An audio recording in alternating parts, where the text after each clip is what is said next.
தாவீதின் சங்கீதத்தை நாம் தியானம் பண்ணுவோமாக. 23ஆம் சங்கீதம் 6ஆம் வசனத்தை நாம் வாசித்து நாம் தியானம் பண்ணுவோம். என் ஜீவனுள்ள நாளெல்லாம் நன்மையும் கிருபையும் என்னை தொடரும். நான் கர்த்தருடைய வீட்டிலே நீடித்த நாட்களாய் நிலைத்திருப்பேன். கர்த்தருக்கு ஸ்தோத்திரம். இது தாவீதின் சங்கீதம். இது ஒரு அருமையான ஒரு சங்கீதம். 23ஆம் சங்கீதம் 6 வசனம் இருக்கிறது. எல்லோரும் இது மனப்பாடம் பண்ணி வைத்திருப்பார்கள். எத்தனையோ முறை இந்த சத்தியங்களை வசனங்களை எல்லோரும் பிரசங்கித்திருப்பார்கள். நம்ம கூட கேட்டிருப்போம். இன்றைக்கு கூட அதை நாம் தியானம் பண்ணுவோமாக. 6ஆம் வசனத்திலே என் ஜீவனுள்ள நாளெல்லாம் நன்மையும் கிருபையும் என்னை தொடரும் என்று சொல்லப்பட்டிருக்கிறது.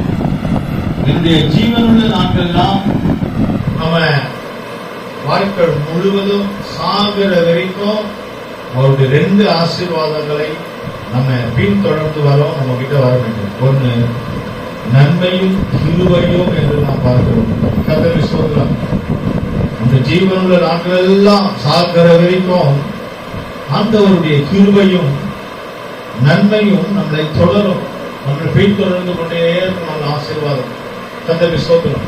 ஃபர்ஸ்ட் ஆண்டவர் கிருபையை தருகிறார். அதான் நம்ம பாடல் கூட பாடணும் ஆராதனையில. உங்க கிருபை தான் எங்களை தாங்குகிறது, உங்க கிருபை தான் நிறுத்துகிறது. நம்ம இருக்கிறதே அவருடைய கிருபை. எத்தனையோ பேர் மறித்து கொண்டே விடுறாங்க. நியூஸ்ல பாருங்க, டெய்லி ஜனங்க செத்துட்டே இருக்காங்க. ஏரோப்ளைன்ல போய் சாகுறாங்க, ட்ரெயின்ல போய் சாகுறாங்க, பஸ்ல ஆக்சிடென்ட், வியாதி, பலவீனம், இப்படி பல இடத்துல பல மரணங்கள் சம்பவிக்கிறது. ஆனால் அப்படி நம்ம உயிரோடு இருக்கிறது அவருடைய கிருபை தான். எத்தனை பேர் விசுவாசிக்கிறீங்க? சொல்லுங்க. அல்லேலூயா. நம்ம உயிரோடு இருக்கிறதே கிருபை. கிருபை இல்லாம நீங்களும் நானும் இங்க வர முடியாது. கிருபை தான் நம்மளுக்கு கொண்டு வந்தது. கிருபை தான் நம்மளை இங்க நிறுத்தி வச்சிருக்கிறது. கிருபை தான். கை தட்டுவது கிருபை தான். பாட்டு பாடுவது கிருபை தான். சில நேரம் பாட முடியலன்னா என்ன கிருபை இல்லை. கர்த்தருக்கு ஸ்தோத்திரம். அப்ப நீங்க கிருபையை பெற்றுக்கொள்ளுங்க. கை தட்டுவது கிருபை, பாட்டு பாட கிருபை, ஜெபிக்க கிருபை, எல்லாத்துக்கும் கிருபை. ஏன் சபைக்கு இந்த கால வேளையில சபைக்கு வருவதே கிருபைதான்.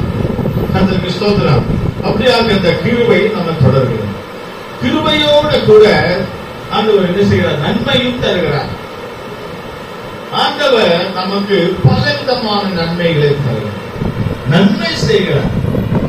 இயேசு கிறிஸ்து நன்மை செய்கிறவராக இந்த பூமியிலே சுற்றி திரிந்தார். இயேசப்பா நன்மை செய்கிறவராக ஒவ்வொருவரையும் சந்தித்தார். ஒவ்வொரு வீடுகளுக்கு போய் ஜெபிக்கிறார். சகைய வீட்டுக்கு கூட போனார். எல்லா இடங்களுக்கும் போகிறார். நன்மை செய்கிறவராக தான். அவருடைய மனசுல எல்லாம் நன்மை தான் செய்யும்.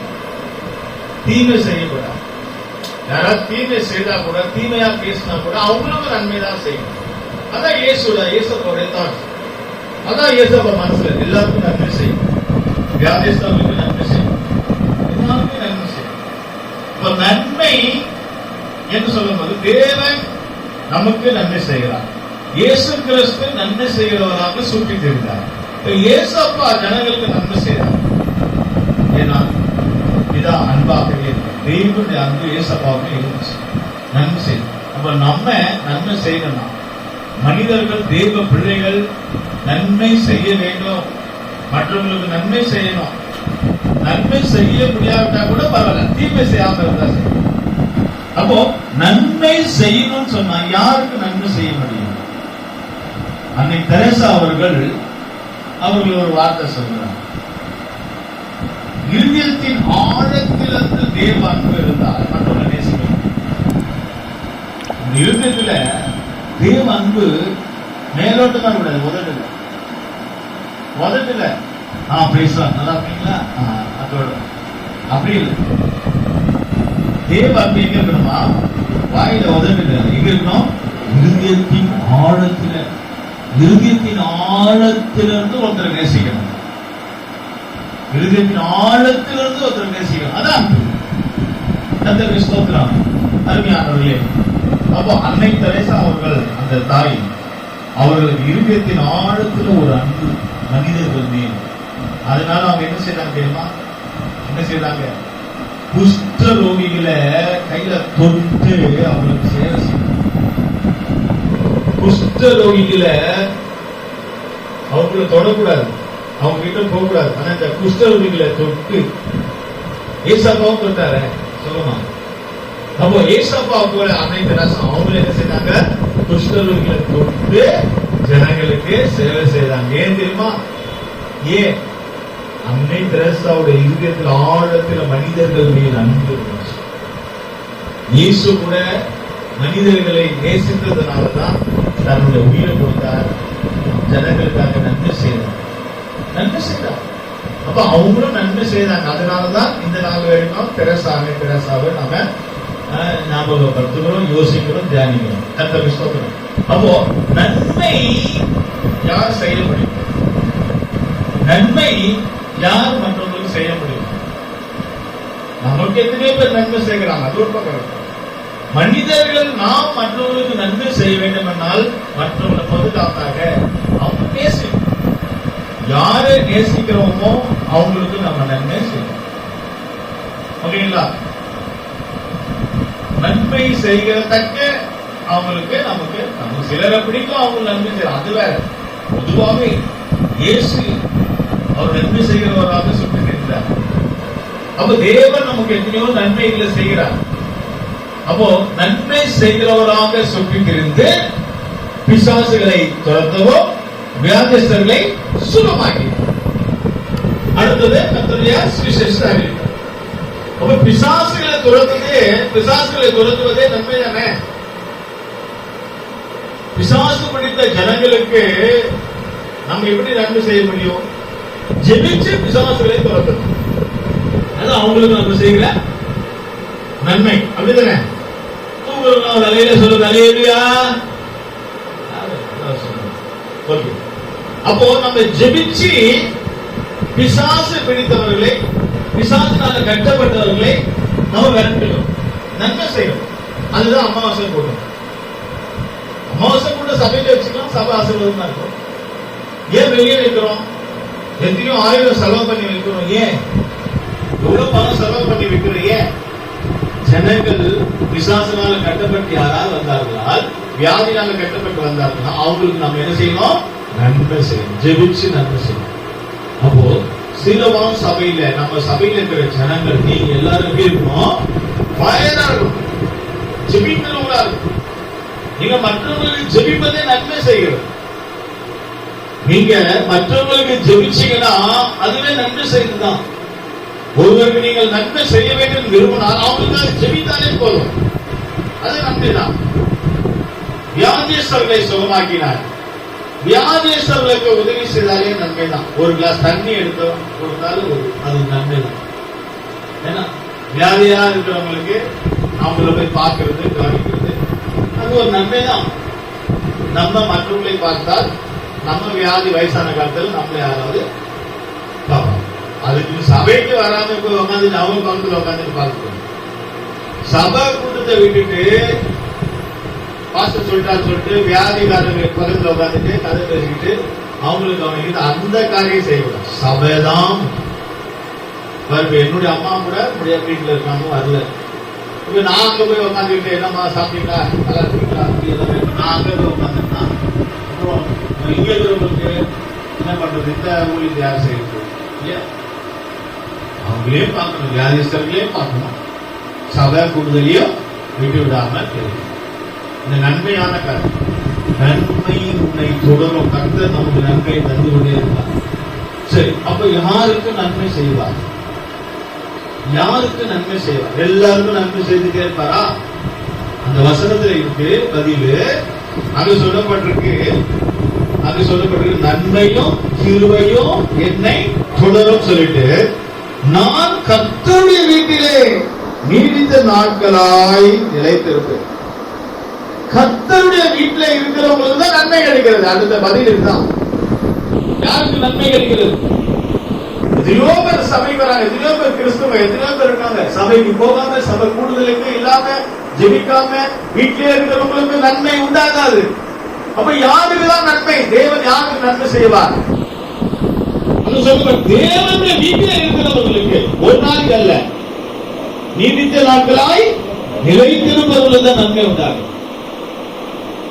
ஒரு அம்மா கேன்சரோட சபைக்கு வந்தாங்க.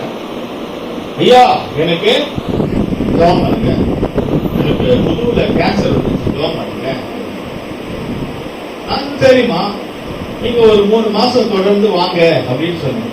3 மாசம் தான் வர முடியாது, இன்னைக்கு ஒரு நாள் தான் வந்திருக்கிறேன், இன்னைக்கு ஜெபம் பண்ணி சரியாகுங்க. ஒரே நாள்ல ஜெபம் பண்ணி சரியாக முடியும், ஆனா கர்த்தர் பார்க்கிறாரு நீ தொடர்ந்து வரியா அப்படின்னு. அப்ப அந்த அம்மா ஒரே நாள்ல ஜெபம் பண்ணிட்டு இங்க சொல்ல நடக்கல, சரி வேற ஒரு சபைக்கு போனாங்க, அங்க நடக்குமா, அங்கே நடக்கல, இன்னொரு இடத்துக்கு அங்கே நடக்கல. கடைசியில போய் எங்க போய் கையில இதெல்லாம் சுத்தி கயிறுலாம் கட்டி எல்லாம் பண்ணி ஒன்னும் நடக்கல, செத்துட்டாங்க. அவ்வளவு முடிஞ்சு. ஆனா இங்க என்ன சொல்லிருக்கு, நன்மை செய்வார். யாருக்கு செய்வார்? கர்த்தர் நன்மை, கர்த்தருடைய நன்மை உன்னை தொடரும், பின்னால வரும். ஆனா யாருக்கு? நீடித்த நாட்களாய் கர்த்தருடைய வீட்டில இருக்கிறோம். இன்றைக்கு நம்ம கர்த்தருடைய வீட்டில இருக்கிறோம் சொன்னா அவருடைய கிருபை எத்தனை பேர் நம்புறீங்க? கைகளை தட்டி ஆனந்த கர்த்தருடைய வீட்டில இருந்தாதான் நமக்கு நன்மை உண்டாகும். கர்த்தருடைய வீட்டில இல்ல, சபையில் இல்லைன்னா எப்படி ஆண்டவர் நன்மை செய்வார்? நன்மை நமக்கு செய்ய முடியாது. அதனாலதான் நமக்கு கஷ்டம் வரும். சபைக்கு வராதவங்களுக்கு ஒரு கஷ்டம் வருது. நான் பொதுவா சொல்லுவாங்க, சபைக்கு வரலன்னா உங்களுக்கு கஷ்டம் வரும், சபைக்கு வரலன்னா உங்களுக்கு தரித்திரம் பிடிக்கும், சபைக்கு வரலன்னா குடும்பத்துல சமாதானம் இருக்காது, சபைக்கு வரலன்னா பல பிரச்சனைக்கு வரும், சபைக்கு வரலன்னா வியாதி வரும், சபைக்கு வரலன்னா பேய் உங்ககிட்ட வரும் சொல்றாங்க. உண்மைதான். ஏன் சொன்னால் சபையில நிலைத்திருக்காவிட்டால், சபையில இல்லாவிட்டால் இது எல்லாம் பிரச்சனையும் வரும். ஆனால் சபையில நிலைத்திருக்கும் போது, சபைக்கு வரும்போது, கர்த்தருடைய வீட்டில் இருக்கும் போது தீமை வராது, நன்மைதான் வரும். யாராவது நமக்கு தீமை செய்கிறான்னு வச்சுக்கோங்களேன், யாராவது நமக்கு மந்திரம் பண்றாங்க, செய்வனம் பண்றாங்க, ஆவி ஏவி விடுறாங்க, குட்டி சத்தனை ஏவி விடுறாங்க, நமக்கு விரோதமா ஏதோ பண்றாங்க, தகுதி வைக்கிறான், அதை வைக்கிறான், இதை வைக்கிறான், புதைச்சு வைக்கிறான், பொம்மை வைக்கிறான், சூரியன் பண்றான், இதை பண்றாங்க, என்னாலும் செய்யணும். நம்ம கர்த்தருடைய வீட்டில் இருந்தால் எந்த தீமையும் நம்ம கிட்ட வராது. எத்தனை பேர் விசுவாசிக்கிறீங்க? ஹல்லேலூயா. இன்றைக்கு கர்த்தருடைய வீட்டுக்கு நீ வராம, கர்த்தருடைய வீட்டுக்கு வராம நீ வீட்டுல உட்கார்ந்துட்டு இருக்கிறியோ, இந்த உலகத்துல எங்க போனாலும் குட்டி சத்தம் உனக்கு தொடரும். பிசாசு எங்க போனாலும் வருவான். அமெரிக்கா போனாலும் சரி, இங்க இருந்து சென்ட்ரல் போனாலும் சரி, எக்மோருக்கு போனாலும் சரி, எண்ணூர் போனாலும் சரி, குன்னூருக்கு போனாலும் சரி, எந்த ஊருக்கு போனாலும் பிசாசு வருவான். அவ்வளவுனா அண்ணா அப்படி யாருடைய காலத்துல? யோபுடைய காலத்துல தேவன் கேட்கிறாரு, ஏய் எங்க இருந்து வர அப்படின்னு கேட்கும்போது பிசாசு சொல்றான், நான் எல்லாம் ரவுண்ட் அடிச்சுட்டு தான் வரேன். என்ன சொல்றான்? இந்த பூமியில எல்லாம் ரவுண்ட் அடிக்கிறேன், பூமி மட்டும் நான் உலகம், இந்த உலகத்துல எல்லாம் ரவுண்ட் அடிச்சுட்டு தான் இப்ப வந்திருக்கிறேன். அப்போ பிசாசு ரவுண்டிங்லே இருக்கான். எப்படி இருக்கான் பிசாசு? ரவுண்டிங்லே இருக்கான், பார்த்துட்டே இருக்கோம். யாரை விழுகலாமோ, யாரை தட்டலாமோ, யாரை சபைக்கு வராத கெடுக்கலாமோ, ஜபம் பண்ணாத அளவுக்கு, பைபிள் படிக்காத அளவுக்கு அவங்களெல்லாம் கெடுக்கிறதுக்காக, ஏசப்பா கிட்ட போகக்கூடாது, பரலோகம் போகக்கூடாது, கெடுக்கிறதுக்காக சிங்கம் போல யாரை விழுகலாமோ சுத்தி சுத்தி எல்லாரே வரான், சுத்தி சுத்தி வரான். அந்த விடிய கடைசியில வரான், அது கேட்கிறான், அந்த விடிய அது கேட்கிறான். பாருங்க எவ்வளவு தைரியமா எல்லா இடத்துக்கும் பார்த்துட்டு தான் வருது. அப்போ எல்லா இடத்துலயும் ஒரே ஒரு இடத்துக்கு சபைக்கு அவனால வர முடியாது, வந்தாங்க இருக்க முடியாது. அதனால சபையில வச்சு பிசாசுகளை ஓடுறாங்க இல்லையா? அப்போ கர்த்தருடைய வீட்டுக்கு அவனால வர முடியாது. யாராலும் பிசாசு தீமை செய்கிறவங்க, தீமை செய்கிறவங்க கர்த்தருடைய வீட்டுக்கு வர முடியாது. வந்தாலும் கர்த்தருடைய வீட்டுல நீதித்தினால நிக்க முடியாது. தீமை செய்கிறவங்க யார்? சரியில்லாத ஆள். சரியில்லாத ஆளுங்க சபைக்கு வர முடியாது. நானே வந்து எவ்வளவு அவங்க கிட்ட வாமா வாமா வாமான்னு சொன்னாலும், எவ்வளவுதான் நான் சொன்னாலும் அவங்களால வர முடியாது. ஏன்னா அவங்க தீமை செய்கிறவங்க சபைக்குள்ள நிலைத்திருக்க முடியாது. நீ நல்லா விளங்கிக் கொள்ளலாம். தீமை செய்கிறவங்க உங்க வீட்டுக்குள்ள வர முடியாது. வரலாம் உங்க வீட்டுக்குள்ள நிலைச்சு இருக்க முடியாது. இருக்க முடியாது. நெருப்பு கிட்ட வந்து வேற ஏதாவது இருக்குமா? பூரா கத்தாம்பூச்சி, எறும்பு, ஈ இதெல்லாம் நெருப்பு கிட்ட வராம இருக்கு. அக்கினியால் அபிஷேகம் நம்ம கிட்ட இருந்துச்சுன்னா நம்ம கிட்ட, நம்ம வீட்டுக்கு, நம்ம சபைக்குள்ள, கர்த்தருடைய வீட்டுல யாரும் வர முடியாது. ஒருவேளை தீமை செய்கிறவங்க வராங்க நினைச்சுங்க, நம்மளுக்கு சாபம் போட வராங்க, அவங்க அறியாமலேயே சாபத்தை நமக்கு ஆசீர்வாதமாய் போட்டுருவாங்க. இஸ்ரவேல் ஜனங்களை ஒருத்தன் சொல்றான், சபிக்கும். இஸ்ரவேல் ஜனங்களை சாபம் போடு, அவங்க நாசமா போட்டு சாபம் போட்டு, சாபம் போடுறதுக்காக ஒருத்தரை கொண்டு வரான். செத்து போன சாவுக்கு அழுத ஒரு கூட்டம் இருக்கு தெரியுமா? கிளைமார்கள்லாம் இருக்காங்க, காசு கொடுத்தா வந்து அழுவான். இப்பெல்லாம் செத்தா வீட்டுக்காரங்க அழுவுறது இல்ல, ஆனா போய் குறைஞ்சாங்க போட்டாங்க. செத்தா வீட்டுக்காரங்க அழகிறது இல்லை. எவ்வளோ நாள் தொல்லையா இருந்தான், போட்டாங்க. வீட்டுக்காரங்க ரொம்ப அதிகம் ரொம்ப அழுத ஒரு மணி நேரம், அதுக்கப்புறம் அழுதான். அந்த சாவு தூங்குற வரைக்கும் அதை போட்டோன்னா அவன் அதோட முடிஞ்சிருக்காது. ஆனா செத்தா அழுதுகிட்டே ஒரு கூட்டம் இருக்கு, வயசானவங்க. அவங்களுக்கு காசு கொடுத்து நினைச்சு ஆளுக்கு 200, 300, 500 கொடுத்து நினைச்சு விழுந்து விழுந்து அழுவாங்க. பாடி மேல கட்டின மனைவி அக்கா தங்கச்சி கூட அழக மாட்டாங்க. அப்படி காசு வாங்கிட்டு அழுகுறதுக்குன்னு ஒரு கூட்டம் அவங்க என்ன பண்ணுவாங்க, விழுந்து விழுந்து அழுவாங்க. விழுந்து விழுந்து அதை பார்த்து எல்லாரும் அழுவாங்க. காசு வாங்கிட்டு அழுவுறங்க சாவல. அதே போல கல்யாணத்துல காசு வாங்கிட்டு டான்ஸ் ஆடும். கொஞ்சம் சாராயம் கொடுத்தா போதும், கல்யாணத்துல ஒரே டான்ஸ். வீட்டுக்காரங்க ஆடுறாங்க இல்லையா, அவன் ஆடுவான். அவனை பார்த்து எல்லாரும் ஆடுவாங்க. காசுக்காக டான்ஸ் ஆடணும், காசுக்காக அழுகிறவங்க. அது மாதிரி பைபிள்ல காசு வாங்கிட்டு மற்றவங்களுக்கு சாபம் போட்டு, காசு வாங்கிட்டு மற்றவங்களுக்கு சாபத்தை போட்டு ஒருத்தர் இருந்தான்.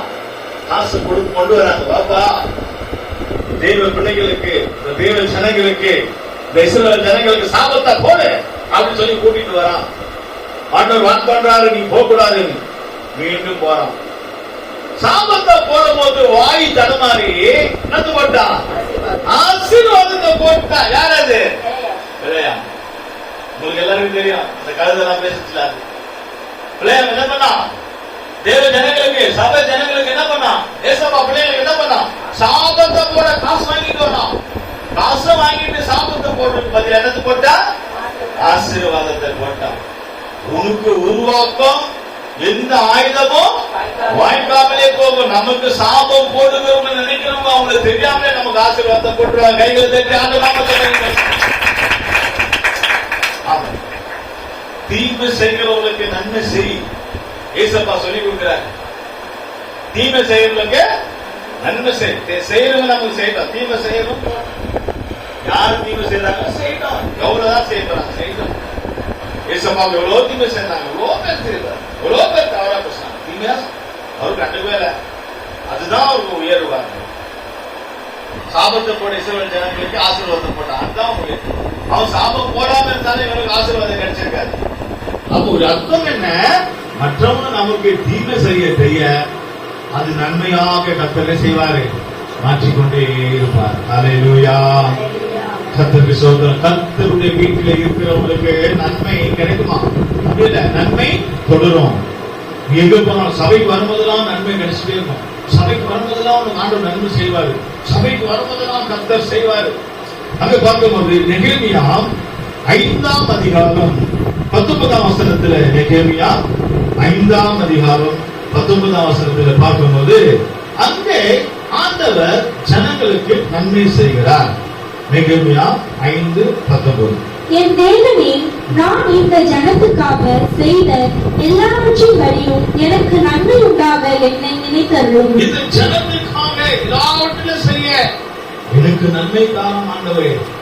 கர்த்தருக்கு ஸ்தோத்திரம். ஜனங்களுக்கு ஏதாவது நன்மை செய்ய வேண்டும் என்ற மனசில் இருக்கணும். ஜனங்களுக்காக நன்மை செய்யணும், ஜனங்களுக்காக நன்மை செய்யணும் மனசுல இருந்தா கர்த்தர் நமக்கு நன்மை செய்வார். நெகேமியா 5ஆம் அதிகாரம் 19ஆம் வசனத்துல பழைய ஏற்பாடு காலத்தில் இருக்கு. நீங்க அதுல பாத்தீங்கன்னா இதெல்லாம் வர வேண்டிய வசனம். அப்போ ஜனங்களுக்கு நன்மை செய்ய வேண்டும் என்று நாம இருக்கணும். ஜனங்களுக்கு நன்மை செய்கிறவர்களை கர்த்தர் ஆசீர்வதிப்பார். அரசியல்வாதிகள் பாருங்க, அவங்க எவ்வளவு தவறு செய்தாலும் சில நன்மைகள் செய்யதானே செய்யறாங்க. இப்ப இருக்கிற அரசியல்வாதிகள் எல்லாரும் பாருங்க 70 வயசு பெரியவங்கலாம் உயிரோட இருக்காங்க பாருங்க. எத்தனையோ 40 வயசு 50 வயசுல சாகுறாங்க. இப்ப இருக்கிற அரசியல்வாதிகள் 70 வயசுல மூத்த அரசியல்வாதிகளா இருக்காங்க. ஏன் அவங்கள சாதாரண இருக்காங்க, தவறு செய்யறாங்க, தப்பு பண்றாங்க.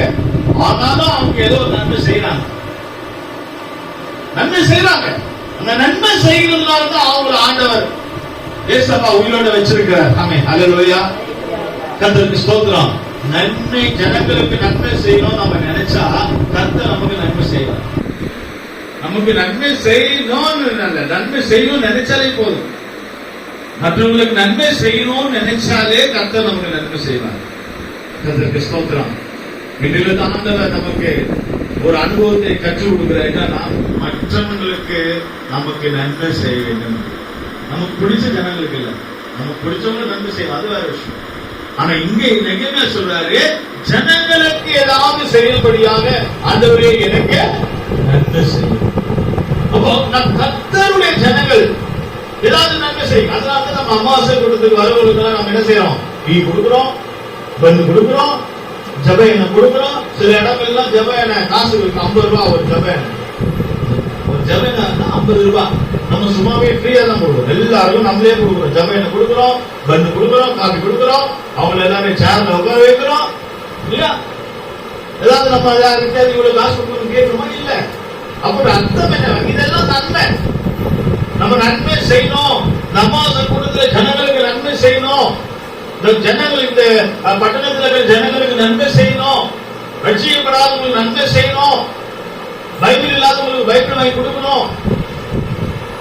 ஒரு பாட்டு சொல்லிக் கொடுக்கணும். ஒரு சண்டே ஸ்கூல் எடுக்கணும். பிள்ளைங்களுக்கு சொல்லிக் கொடுக்கணும். நம்ம வீட்டு பிள்ளைங்களுக்கு சொல்லிக் கொடுக்கணும். ஒரு நன்மை செய்யணும். என்றைக்கு நன்மை செய்யணும் நினைக்கும் போதுவே கர்த்தர் நமக்கு நன்மைகளை தந்துகொண்டே இருப்பார். கைகளை தட்டி ஆண்டவர் நாமத்தை மகிமைப்படுத்தும். நீங்க கொடுக்கணும்னு நினைக்கும் போது ஆண்டவர் கொடுத்துட்டே இருப்பார். அதுதான் விஷயம். நம்ம செய்யணும். இல்ல, பட் நமக்கு செய்யணும். நம்ம செய்யணும். நம்ம ஏதாவது செய்யணும். ஆண்டவருக்காக ஏதாவது செய்யணும். கர்த்தருக்கு ஊழியம் செய்யணும் நினைச்சு பாருங்க. கர்த்தர் நன்மையும் கிருபையும் உங்களுக்கு கொடுத்துருவார். கர்த்தருக்கு செய்யணும் நினைக்கல. என்கிட்ட கிடைச்சா செய்வேன், என்கிட்ட இருந்தா செய்வேன், ஆண்டவர் எனக்கு கொடுத்தா செய்வேன் அப்படின்னு நினைச்சா ஆண்டவர் கொடுத்துட்டே இருப்பாங்க. கொடுத்துட்டே இருப்பாங்க. நான் வந்தேன், நான் செய்யணும் நினைக்கும் போதுவே கர்த்தர் நமக்கு கொடுக்க ஆரம்பிக்கிறார். நெகேமியா சொல்றான், இந்த ஜனங்களுக்காக, சபைக்காக, கர்த்தருக்காக ஏதாவது செய்யணும். ஒரு தீர்மானிக்கும். நான் அப்படி தீர்மானிச்சேன். 18 வயசுல சந்தோஷமா ஜாலியா கிரிக்கெட் ஆடி, ஃபுட்பால் ஆடி, சுத்தி விளையாடி, கேரம் போர்டு ஆடி விளையாடிட்டு இருக்கும் போது 18 வயசுல ஆண்டவர் தரிசனம் கொடுத்தார். அப்போ நான் நினைக்கிறேன், தீர்மானிக்கிறேன், ஜனங்களுக்காக என் வாழ்க்கையை நான் ஒப்பு கொடுக்கிறேன். முழு நேரம் ஆண்டவருக்காக நான் ஊழியம் செய்கிறேன். முழு நேரம் ஏதோ வேலை கிடைக்கலன்னா ஊழியத்துக்கு போய் செய்யறேன். எல்லாத்தையும் விட்டுட்டு, வேலையை கூட விட்டுட்டு, பாரிஸ்ல வேலை செய்யறேன். எல்லாத்தையும் விட்டுட்டு ஆண்டவருக்காக. வேலை இல்லாம நான் ஊழியத்துக்கு வந்தேன். இல்ல ஊழியத்துக்கு வந்தா வீடு கட்டிக்கலாம், சபை கட்டிக்கலாம், பெரிய எல்லாம் பணம் சம்பாதிச்சுக்கலாம். அப்படி ஜனங்களுக்காக ஊழியம் செய்யும், ஜனங்களுக்காக நன்மை செய்யும், ஜனங்களுக்காக உதவி செய்யும். கர்த்தருக்கு ஸ்தோத்திரம். இந்த கிறிஸ்துமஸ் நாட்கள்ல ஆண்டவருடைய கிருபையினால பல ஜனங்களுக்கு எல்லாருக்கும் ட்ரெஸ் எடுத்து கொடுக்கணும். நானா சேர்த்து யார்கிட்டே போய் எங்க ஜனங்களுக்கு ட்ரெஸ் எடுத்து கொடுக்கணும், நீங்க ஒரு 5 சாரி வாங்கி கொடுங்க, 5 புடவை வாங்கி கொடுங்க, ஊரெல்லாம் கேட்டு கலெக்ஷன் பண்ணி கொண்டு வந்து சபையில நம்ம கொடுக்கறது. நம்ம ஜனங்களுக்கு, நம்ம வர ஜனங்களுக்கு நான் கொடுக்கணும்.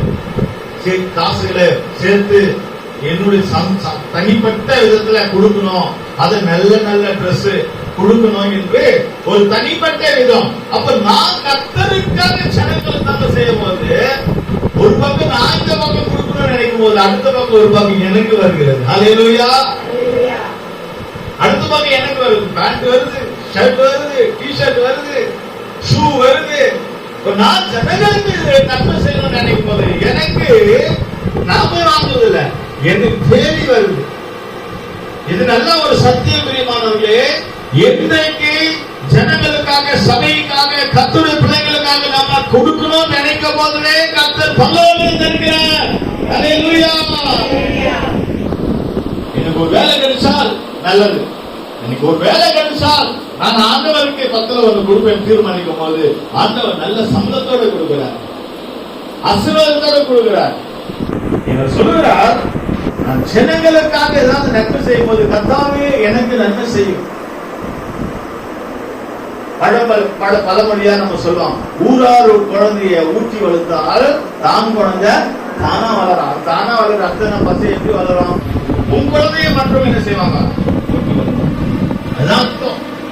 நம்ம சபை ஜனங்களை இயேசுவை மற்றவங்களை நேசித்தால் எல்லாரும் நம்மளை நேசிப்பாங்க. ஜனங்களை நம்ம நேசித்தால் ஜனங்கள் நம்மளை நேசிப்பாங்க. ஜனங்களுக்கு நன்மை செய்யணும்னு நினைக்கும் போது ஜனங்கள் நமக்கு நன்மை செய்வாங்க. ஒருவேளை ஜனங்கள் நன்மை செய்யாம இருக்கலாம், மேல இருந்து வரும் பரத்துல இருந்து நன்மை. இயேசு ஜனங்களுக்கு நன்மை செய்தார். ஜனங்கள் இயேசுவை சிலுவையில் அறைந்தார். ஆனா தேவன் விட்டுட்டாரா? மேல இருந்து நன்மையும் கிருபையும் நமக்கு இருந்துச்சு. ஒருவேளை நம்ம ஒருத்தர் நன்மை செய்யறோம், அவங்க நமக்கு நன்மை செய்யல, தீமை செய்யறாங்க, பரவாயில்ல. கர்த்தர் ஒருவர் இருக்காரு, கர்த்தர் பார்க்கல, அவங்க நன்மை செய்வார்ல நமக்கு. ஓகேங்களா? யார் நமக்கு செய்யறாங்க செய்யல அது விஷயம் இல்ல. நான் செய்வேன், நான் நன்மை செய்வேன். நன்மை செய்யும் போது தேவனுடைய நன்மை நம்ம என்ன செய்யுமா தொடரும் என்று சொல்லப்பட்டிருக்கு. அதனால தான் சங்கீதத்தில் என்ன பார்க்கிறோம்? சங்கீதம் 13ஆம் சங்கீதம் 6ஆம் வசனம் படிங்க. 13:6. 13:6. சிறுமைப்பட்டவனுக்கு கர்த்தர் அடைக்கலமாயிருக்கிறார் என்று சொல்லி நீங்கள் அவர்களுடைய ஆலோசனையை அலட்சியம் பண்ணினீர்கள்.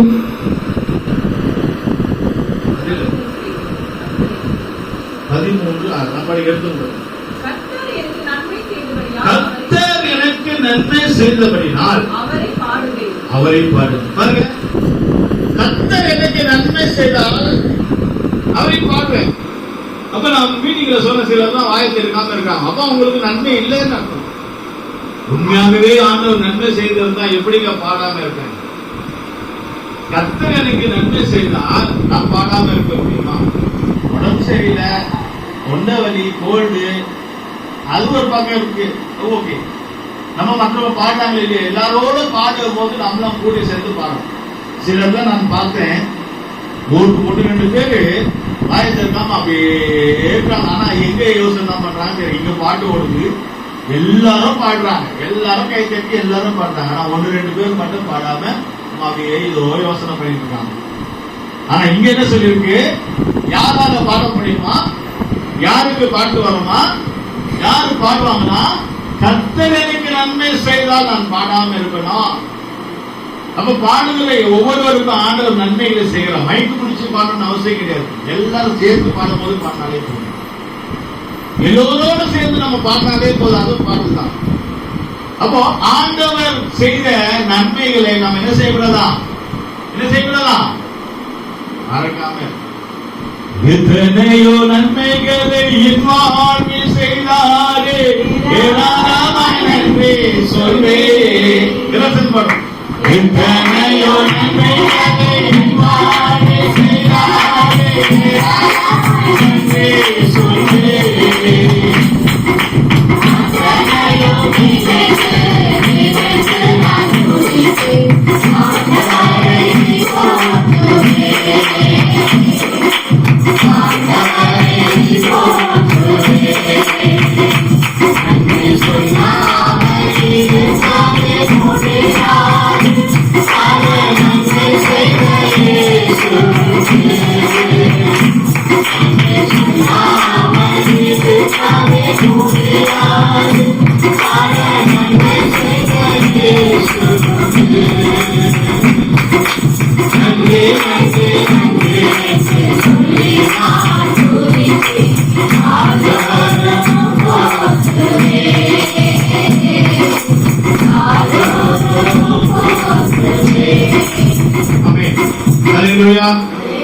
ஆண்டவர் செய்த நன்மைகளை நினைச்சா வாயில பாட்டு தானே வரும். இருதயத்தில் ஆண்டவர் உங்களுக்கு என்னெல்லாம் நன்மை செய்தாங்க அதை நினைச்சா நமக்கு இன்றைக்கு ஒரு சாட்சி கேட்டோம். குக்கர் ஸ்டவ்ல இருந்து குக்கர் என்ன செய்யுது? வெடிச்சு மேலப்பட்டு சிதறிச்சு உள்ளதெல்லாம். அப்ப கர்த்தர் என்ன செய்தாரு? பாதுகாத்தார். அதான் நன்மை. ஒருவேளை நீங்க யாருக்காவது தீமை செய்யணும்னு நினைச்சிருந்தீங்கன்னா அந்த குக்கருடைய மூஞ்சி பஞ்சராயிருக்கும். ஆனா கர்த்தர் அடிபடாம பாதுகாத்தார். குக்கர் வெடிச்சது உண்மை, மேல வீசினதுதான் உண்மை, ஆனா காயப்படாம பாதுகாத்தார். அல்லேலூயா. ஏன்னா நம்ம நன்மை செய்தால் கர்த்தர் நம்மளை பாதுகாப்பார். இப்ப இன்னொரு ஒரு சாட்சி, கர்த்தர் எனக்கு ஒரு பைபிள் கொடுத்தார்.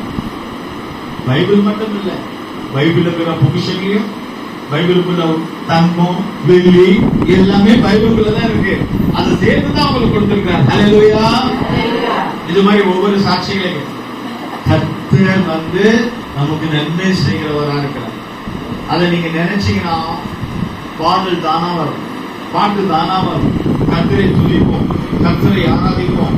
ஒருவேளை ஒண்ணுமே தெரியாத கையால் தட்டுவோம் இல்லையா? அப்போ நாம் எப்படி பாடாம இருக்க முடியும்? எப்படி தேவனை ஆராதிக்க முடியும்? நன்மை, தேவன் செய்த நன்மையில ஒவ்வொரு நாளும் நினைக்கணும். பிரியமானவர்கள், கர்த்தர் எனக்கு நல்ல ஆகாரம் கொடுத்தார், நல்ல சாப்பாடு கொடுத்தார், எனக்கு ஒரு ட்ரெஸ் கொடுத்தார், எனக்கு கரண்ட் பில்லு கட்ட உதவி செய்தார், என் பிள்ளைக்கு ஃபீஸ் கட்ட உதவி செய்தார், வேலைக்கு போக உதவி செய்தார், ஒரு 2 ரூபாய் சம்பாதிக்க கர்த்தர் உதவி செய்தார். யார்கிட்ட போய் கை நீக்காம, யார்கிட்ட போய் கேட்காம எத்தனையோ பேர் ரோட்ல பிச்சை எடுக்கிறாங்க. அது இல்லாம கர்த்தரனை ஆசீர்வதித்தா. பிச்சை எடுக்க பிச்சை போடுவதற்கு ஆண்டவர் என்ன வச்சிருக்கிறார். ஹல்லேலூயா. இதை நினைச்சீங்கன்னா ஆட்டோமேட்டிக்காவே உங்களுக்கு ஒரு சந்தோஷம், வாழ்க்கையில ஒரு சந்தோஷம், ஒரு சிரிப்போட, ஒரு புன்னகையோட இருப்பீங்க. இல்லைன்னா அவங்களை இவங்களை பார்த்து கர்த்தர் எனக்கு என்ன செய்தார், கர்த்தர் எனக்கு என்ன செய்தார், கர்த்தர் எனக்கு என்ன செய்தார், உங்க வாழ்க்கையில இருக்கிற சந்தோஷம் உங்களுக்கு போயிடும். மற்றவங்களோட நீங்க கம்பேர் பண்ணாங்க, மற்றவங்களை நீங்க பார்க்காதீங்க. கர்த்தர் என் கூட இருக்கிறார், எனக்கு செய்தார், அதை மட்டும் நினைச்சா போதும். கர்த்தர் நம்மளை சந்தோஷமா வச்சிருக்கார். ஹல்லேலூயா. சபையில ஆண்டவர் கூடி வர செய்யறார். சகோதரர்கள் சகோதரிகள் ஒருமித்து இருக்கும்போது எத்தனை நன்மை தெரியுமா? சங்கீதம் 133 சங்கீதம் 1 வசனம், கடைசியா வசனம். சங்கீதம் 131:1. இதோ சகோதரர் ஒருமித்து வாசம் பண்ணுகிறது எத்தனை நன்மையும் எத்தனை இன்பமுமானது. பாருங்க, சகோதரர்கள் அங்க இருக்கு. ஏன்னா அந்த காலத்துல சகோதரிகள் சபைக்கெல்லாம் போகக்கூடாது, அதனால சகோதரர்கள் இருக்கு.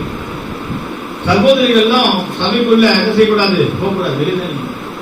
அதனால அங்க சகோதரர்கள். ஆனா இப்போ சகோதரிகளும் சபைக்கு போக முடியும், சபைக்கு வரலாம். அப்போ சகோதரர்களும் சகோதரிகளும் ஒருமித்து வாசம் பண்ணும்போது எத்தனை நன்மையா இருக்கிறது. ஹல்லேலூயா. இங்க எல்லா சகோதரிகள், அந்த பக்கம் எல்லா சகோதரர்கள் ஒன்றாய் இருக்கும்போது ஆராதனை, ஒன்றாய் பாட்டு பாடு, கர்த்தரை துதிக்கும் போது, சோதரமான ஒருவர் praise Lord sister, praise Lord brother அப்படி சொல்லும்போது எத்தனை நன்மையாக இருக்கிறது. கர்த்தருக்கு ஸ்தோத்திரம். அப்போ ஒன்றா நாம இருக்கும் போது அது ஒரு ஒன்றா இருக்கிறதே ஒரு நன்மை தான். ஒன்றா இருக்கிறதே நன்மை. நாம ஒருமித்து வாசம் பண்ண வேண்டும். இப்போ சபை ஆராதனை வந்துச்சுன்னா வேற எங்க நம்ம போக கூடாது. ஐயோ ஆராதனை விட்டு நான் வரமாட்டேன், அதுக்கப்புறம் போறேன். ஐயோ ஆராதனை விட்டு நான் வரமாட்டேன், நான் அதுக்கப்புறம் வரேன். பொண்ணு பார்க்க போனோம், மாப்பிள்ளை பார்க்க போனோம், எந்த ஒரு பங்கனா இருந்தாலும், எந்த ஒரு காரியமா இருந்தாலும், ஐயோ சபையை விட்டுட்டு நான் வரமாட்டேன், சபை முடிஞ்சு நான் வரேன், சபை முடிச்சுட்டு நான் வந்துடுறேன். அப்படி இருக்கணும். அப்பதான் அங்கே நன்மை நம்மளை தொடரும். சபை ஆராதனை விட்டுட்டு எங்கேயாவது போயிட்டு இருந்தா அப்புறம் ஆண்டவர் எப்படி நன்மை செய்வார்? நன்மை செய்ய முடியாதுல்ல. அப்ப யாருக்கு நன்மை செய்கிறார்? கர்த்தருடைய வீட்டில் இருக்கிறவங்களுக்கு தான், கர்த்தருடைய வீட்டுக்கு வரவங்களுக்கு தான். ஆண்டவருடைய வீட்டுல நீடிச்சு இருக்கணும். ஏதோ 2 வருஷம் வந்தா 3 வருஷம், சிலர்னா பாத்தீங்கன்னா ஒரு 4 வருஷம் 5 வருஷம் சபையை மாத்திட்டே இருப்பாங்க. இங்க போவாங்க, அப்புறம் அங்க போவாங்க, அப்புறம் அங்க போவாங்க, அப்படியே ரவுண்டிங்லயே இருக்கும். வாடகை விடுகிற பாத்திரம், வாடகை விடுகிற பாத்திரம் பார்த்துருக்கீங்களா?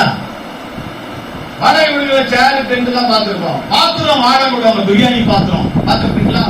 20 கிளாஸ் 50 கிளாஸுக்கு பிரியாணி பாத்திரம் வாடகை விடுவாங்க. அந்த வாடகை விடுகிற பாத்திரத்தை பாருங்க, எங்கேயாவது மூடிய சொட்டு சொட்டியா இருக்கும். ஏன் தெரியுமா? வீட்டுல இருக்கிற பாத்திரம் சொட்டியா இருக்காது, வாடகை பாத்திரம் சொட்டியா இருக்கும். ஏன்னா அது ஒரு வீட்டுக்கு போல, எல்லார் வீட்டுக்கு எல்லா இடத்துக்கும் ஃபங்க்ஷனுக்கு போகுது. இன்றைக்கு அது வாடகைக்கு போடுது, நாளைக்கு அது ஹவுசிங் போர்டு போவோம், அடுத்த நாள் ராயபுரத்துக்கு போவோம், அடுத்த நாள் அந்த பக்கம் போவோம், ஒவ்வொரு இடத்துலயும் போவோம், ஒவ்வொருத்தரும் போடுவான், கீழே போடுவான், போத்துவான், தூக்குவான் எல்லாம். அப்ப அதுல பாத்தீங்கன்னா வாடகை விடுகிற பாத்திரம் ஒரு சொட்டையா இருக்கும். அப்போ ஆண்டவர் நமக்கு ஒரு தரிசனத்தோட ஒரு சபையை நம்ம காட்டினா அதை பிடிச்சிடும். சிலர் 6 மாசம் வருவாங்க, அப்புறம் ஒரு சபைக்கு. அப்புறம் ரவுண்ட் அடிச்சு ஒரு எங்க டிங் தாங்க இடிச்சுட்டு ஓட்டியா சொட்டி ஆகி அதுக்கப்புறம் மீண்டும் டிங்கர் வேலி வரும். ஸ்டீல் பட்டறைன்னு டிங்கர் பாக்குறது. அப்புறம் மீண்டும் வரும். அப்புறம் மீண்டும் ஒரு எல்லாம் இடிச்சு அப்புறம் போயிடும். அப்புறம் அப்படி இல்லை அருமையானவர்களே, கர்த்தர் நமக்கு ஒரு இடத்தை காட்டினால் நீடித்த நாட்களாக இருக்கிறோமா அந்த இடத்தை போகக்கூடாது. நீடித்த நாட்கள். ஒரு அம்மா சபைக்கு வரல, ஏன்னு கேட்டா என்னை ஏன் சபைக்கு வரலன்னு பாஸ்டர் கேட்டாரு. அதுக்காக தான் எனக்கு துக்கமாயிடுச்சு. எல்லாரையும் விட்டுட்டு என்ன மட்டும் கேட்டாரு, ஏன் வரல. வரவங்களை எப்படி கேட்க முடியும்? வராதவங்களை தானே கேட்க முடியும். நீங்க நல்லா யோசித்து பாருங்க. சாப்பாடு யாரு கொடுப்பாங்க? பசியா இருக்கிறவங்க தான் கொடுப்பாங்க. தண்ணி யார் கொடுப்பாங்க? தாகமா இருக்கு. சபைக்கு யார் வரல அவங்க தான் கேட்பாங்க, ஏன் சபைக்கு வரல, ஏன் சபைக்கு வரலன்னு கேட்பாங்க. அது கொஞ்சம் சபைக்கு வராம இருக்காங்க. அப்புறம் எங்கதான் கேட்கறது, என்னதான் கேட்கறது சொல்லுங்க. அருமையானவர்களே, இதெல்லாம் ஒரு சரியான ஒரு அனுபவம் இல்லை. என் கை போனாலும், கால் போனாலும், தலையே போனாலும், கண்ணே போனாலும் நீடித்த நாட்களாக சபையில இருப்பேன். ஆண்டவர் சொன்னாரா, நீ 2 கண்ணை வச்சு நரகத்துக்கு போறது காட்டும், ஒரு கண் இல்லாம நீ பரலோகத்துக்கு போ. 2 கை 2 காலு வச்சு நரகத்துக்கு போறது காட்டும், ஒரு கால் இல்லாம ஒரு கை இல்லாம பரவாயில்ல, நீ பரலோகத்துக்கு போ. ஆண்டவர் சொன்னாரா? பைபிள்ல இருக்கு. அப்போ சபையை விட்டு எந்த காரணத்தோட ஆராதனை விட்டு நான் போக கூடாது. இப்போ சங்கீதக்காரன் சொல்ல, நீடித்த நாட்களாக இந்த சபையில நிலைத்திருப்பேன். என்ன இருந்தாலும் ஒருவேளை நமக்கு ஏதோ ஒரு விசுவாசி ஏதோ ஒரு சொல்லிட்டாங்க, விசுவாசி நமக்கு ஏதோ துக்கமா பேசிட்டாங்க, இல்ல பாஸ்டர் ஏதோ தெரியாம சொல்லிட்டாருன்னா ஒரு பிரச்சனை இல்ல. ஒரு போனை பாட்டு, பாஸ்டர் ஐயா ஏதாவது இப்படி சொன்னீங்களா, என்ன பத்தி தான் சொன்னீங்களா, இப்படி நான் கேள்விப்பட்டேன், என்ன பத்தி தான் சொன்னீங்களாமே, அவ்வளவுதான் மேட்டர். அதை நம்ம மனசுலயே வச்சுக்கிட்டு அது புண்ணாய் சீவாய் அப்புறம் அதுக்குள்ள கால் இதுவாய் அப்புறம் ஸ்டாமில் அட்மிட் பண்ணி ட்ரிப்ஸ் ஏற்றி குளுக்கோஸ் ஏற்றி ஆபரேஷன் கடைசியில வந்துடும். நிறைய பேருடைய பிரச்சனை. கர்த்தருக்கு ஸ்தோத்திரம். ஒரு சின்ன இதுவா டக்குன்னு உடனே ஒரு அந்த ஒரு போட்டு அதை கிளீன் பண்ணிடும். ஐயா என்ன பத்தியா சொன்னீங்களா, ஐயா நான் என்ன பத்தியா சொன்னீங்களா, அதை வேலை முடிஞ்சிச்சு. கர்த்தருக்கு ஸ்தோத்திரம். அவ்வளவுதான். நீடித்த நாட்களா இருக்குன்னு சொல்லிக்கிறாரு. அப்ப நினைச்சா வருது நினைச்சா போறதுன்னா ஆண்டவர் நன்மை செய்ய முடியாது. யாருக்குமே உடம்பு முடியல வரல, அது வேற விஷயம். ஒரு சாவு ஆயிடுச்சு வரல, ஒரு கல்யாணம் சாவு அதெல்லாம் வரல, அதெல்லாம் தப்பு கிடையாது. ஆனால் சாகிற வரைக்கும் என் உயிரை போனாலும் கர்த்தருடைய வீட்டை விட்டு நான் போக மாட்டேன். அருமையானவர்களே, நீடித்த நாட்களாக இந்த வீட்டில் இருப்பேன். அப்படிப்பட்டவங்களுக்கு தான் ஆண்டவர் நன்மையை தருகிறார். தீர்மானிப்போமாக, கண்களை மூடி ஒப்பு கொடுப்போம். ஆண்டவர் எத்தனை பேருக்கு நன்மை செய்ய விரும்புகிறார், எத்தனை பேருக்கு நன்மை வேண்டும். ஒருவேளை உங்களுக்கு நன்மை இல்லாம இருக்கலாம், இன்றைக்கு ஆண்டவர் நன்மை செய்ய போகிறார். ஆண்டவரை நீங்க துதிச்சீங்கன்னா ஆண்டவரை மகிமைப்படுத்துங்க, கர்த்தர் உங்களுக்கு உதவி செய்யலாம். எல்லாரும் சேர்ந்து வாங்க. எத்தனையோ நன்மைகளை என் வாழ்வில் செய்தாரே, ஏராளமாய் நன்றி சொல்வேன்.